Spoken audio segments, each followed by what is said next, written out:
സ്കൂളിലോ കോളേജിലോ പഠിക്കുന്ന സമയത്ത് ഏതെങ്കിലും ഒരു കുട്ടി എന്തെങ്കിലും ഒരു പരിപാടി അവതരിപ്പിക്കുകയാണ്, അതിൻ്റെ ഇടയിൽ എന്തെങ്കിലും തെറ്റുകയാണ്, അല്ലെങ്കിൽ ആളുടെ എക്സ്പ്രഷൻ കണ്ടിട്ട് നമ്മളോ അല്ലെങ്കിൽ നമ്മുടെ കൂട്ടുകാരോ കളിയാക്കും.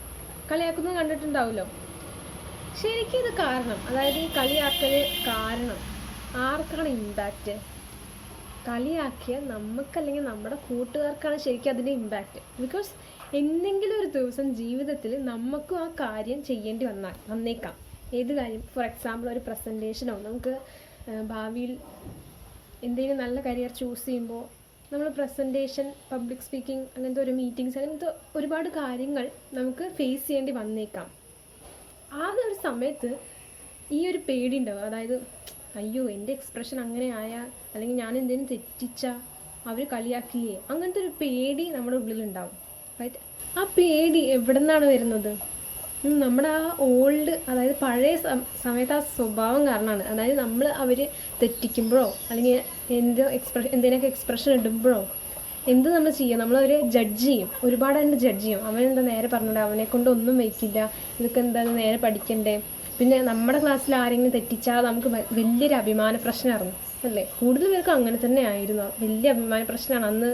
എല്ലാം നമ്മുടെ ക്ലാസ് വേണം ടോപ്പ്, അങ്ങനത്തെ ഒക്കെ ഒരു ഇത്. അല്ലാതെ ചെറുപ്പത്തിൻ്റെ ആ ഒരു മൈൻഡ് സെറ്റാണ്. And it's okay. അത് നമ്മൾ വലുതാകുമ്പോൾ അത് കൂടെ കൊണ്ടുവരാതെ മാറ്റാൻ ശ്രമിക്കുക എന്നുള്ളതാണ് ചെയ്യേണ്ടത്.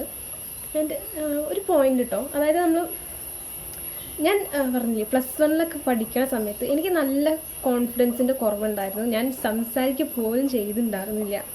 ആ ഒരു ടൈമിൽ ഇങ്ങനെയൊന്നും പറ്റില്ല, മാറണം എന്ന് എനിക്കൊരു തോട്ട് വന്നു. അപ്പോൾ ഞാൻ +2 എന്തെങ്കിലുമൊക്കെ ചെയ്യണം, അസംബ്ലീസിലൊക്കെ നമുക്ക് അവസരം കിട്ടും. അപ്പം അങ്ങനെ ചെയ്യണമെന്ന് വിചാരിച്ച് മുന്നിട്ടിറങ്ങി. അപ്പോൾ ഞാൻ ഇങ്ങനെ സ്പീച്ചൊക്കെ പ്രിപ്പയർ ചെയ്തിട്ട് ഞാൻ എൻ്റെ ചുറ്റുള്ള ഫ്രണ്ട്സിനോട് പറയാണ്, എനിക്ക് നല്ല പേടിയാവുന്നു കേട്ടോ, നല്ല പേടിയാണ്, എന്താ ചെയ്യാമെന്ന് എനിക്ക് ഒന്നും അറിയില്ല, അങ്ങനെയൊക്കെ ഞാൻ അവരോട് ഇങ്ങനെ പറയും. അപ്പോൾ അവരെന്താ പറയാമെന്നറിയോ? എന്തിനാ ഈ പണിക്ക് വെറുതെ നിൽക്കണത്, വേണ്ടാത്ത പണിക്ക് വല്ലതും നിൽക്കണോ, അങ്ങനെ ഒരു സംസാരമാണ് അവരുടെ. വേണ്ടാത്ത പണിക്ക് എന്തിനാ നിൽക്കണം, അത് വിടുക, അങ്ങനത്തെ ഒരു സംസാരം. അപ്പോൾ അവരെന്താണ്, നമ്മളെ വീണ്ടും നമ്മുടെ കംഫർട്ട് സോണിലേക്ക് കൊണ്ടിരുത്തുകയാണ്. Rather than making you grow, വീണ്ടും ആ കംഫർട്ട് സോണിലേക്ക് തള്ളിയിരുത്തുകയാണ്. നീ ഫേസ് ചെയ്യണ്ട, നീ ആ ഒരു ഹാർഡ് സിറ്റുവേഷൻ ഫേസ് ചെയ്യണ്ട, അങ്ങനത്തെ ഒരു സിറ്റുവേഷനിലേക്ക് നമ്മളെ തള്ളിവിടും. ബട്ട് ഞാനന്ന് എന്താ ചെയ്ത്, അവരൊന്നും കേൾക്കാതെ ഞാൻ പേടിച്ചോട്ടെ, വിറച്ചോട്ടെ, അങ്ങനെയുണ്ട് പറഞ്ഞിട്ട് എന്താണ് സ്റ്റേജിൽ കയറിയപ്പോൾ എന്താ, ബാക്കിയുള്ളവർക്ക് ഞാൻ പറയണതൊന്നും മനസ്സിലാവണില്ല.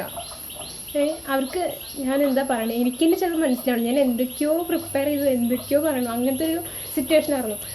അപ്പോൾ ഇന്ന് എനിക്കെന്താ മനസ്സിലാവണമെന്ന് അറിയാം. ഇന്ന് എനിക്കെന്താ മനസ്സിലായെന്ന് വെച്ചാൽ, ഒരു ബെറ്റർ സ്പീക്കർ ആവാൻ ഇത്രയും എംബാരസ്മെൻറ്റ്സിലൂടെ നമ്മൾ കടന്നു പോയേ തീരൂ. നമ്മൾ ഒരുപാട് പ്രാക്ടീസ് ചെയ്യണം, ഒരുപാട് ആൾക്കാരെ ഫേസ് ചെയ്യണം, നമ്മൾ ഐ കോണ്ടാക്റ്റ് കീപ്പ് ചെയ്യണത് എങ്ങനെയാണ് പഠിക്കണം. അങ്ങനത്തെ ഓരോ കാര്യങ്ങൾ നമ്മൾ ഇങ്ങനത്തെ ഓരോ ചെറിയ എംബാരസിങ് മൂമെൻറ്റ്സിനാണ് നമ്മൾ പഠിക്കുക എന്നുള്ളതാണ് മനസ്സിലാക്കേണ്ടത്. അല്ലാതെ ഇപ്പോൾ ജസ്റ്റ് ഒരു ഓവർനൈറ്റ് പ്രാക്ടീസ് കൊണ്ടോ ഒന്നും നടക്കാൻ പോകുന്നില്ല ശരിക്കും. പിന്നെ ഞാൻ പറഞ്ഞില്ലേ, എൻ്റെയൊക്കെ ഒരു സറൗണ്ടിങ്സ് പറഞ്ഞാൽ ഭയങ്കര സൈലൻ്റായിട്ടും അങ്ങനെ ബാക്കിയുള്ള പബ്ലിക്കായിട്ട് വലിയ കോണ്ടാക്റ്റ് ഇല്ലാത്തൊരു സറൗണ്ടിങ്സാണ്. അതുകൊണ്ട് തന്നെ ഞാനും അങ്ങനെ തന്നെയാണ് വളർന്നു വന്നതും. സോ എനിക്ക് ഭയങ്കര പബ്ലിക്കിലേക്ക് ഫേസ് ചെയ്യുമ്പോൾ ഭയങ്കര പേടിയായിരുന്നു. And I thought I should change ചെയ്യാൻ ഞാൻ എന്ത് ചെയ്യണം, ഇങ്ങനത്തെ ഓരോ ഹാർഡ് സിറ്റുവേഷൻസിലൂടെ കടന്നു പോകണം. I know if you are hearing this, നിങ്ങളും ഇങ്ങനത്തെ ഒരാളായിരിക്കും. ആൻഡ് നിങ്ങൾ കണ്ടിട്ടുണ്ടാവും, അതായത് ഇപ്പോൾ നമ്മുടെ ക്ലാസ്സിലാണെങ്കിലും പ്രസൻറ്റേഷൻ ചെയ്യുമ്പോൾ ഉണ്ടല്ലോ, കുട്ടികളിങ്ങനെ വിറയ്ക്കൽ കാണാം, പേടിച്ചിട്ട് ശബ്ദം പുറത്ത് വരുന്നുണ്ടാവില്ല. നിങ്ങൾക്കത് മനസ്സിലാക്കേണ്ട ഒരു കാര്യം എന്താണെന്ന് വെച്ചാൽ, it's A part of your journey, it's A part of growth. അങ്ങനെ മനസ്സിലാക്കിയിട്ട് അതിൽ നിന്ന് എന്താ നമുക്ക് ലേൺ ചെയ്യാൻ പറ്റുക എന്നുള്ളത് മാത്രം മനസ്സിലാക്കുക. ഞാനിപ്പോൾ ഒരു പെർഫെക്റ്റ് സ്പീക്കർ ആയതുകൊണ്ടൊന്നല്ല ഇത് പറയുന്നത്. ഞാൻ കണ്ടിട്ടുണ്ട് കുറേ കുട്ടികൾ എവിടെയെങ്കിലുമൊക്കെ ഒന്ന് തെറ്റിച്ചാലോ അല്ലെങ്കിൽ കാല് വിറച്ചു, നല്ല പേടിയായി, അന്നത്തെ ഒരു സിറ്റുവേഷനിൽ അങ്ങനെ പേടിയായി, അങ്ങനെ എന്താ വിചാരിച്ചാൽ അവിടെ നിർത്തുകയാണ്. അവരുടെ ജേർണി പിന്നെ അവർ തുടരുന്നേ ഇല്ല.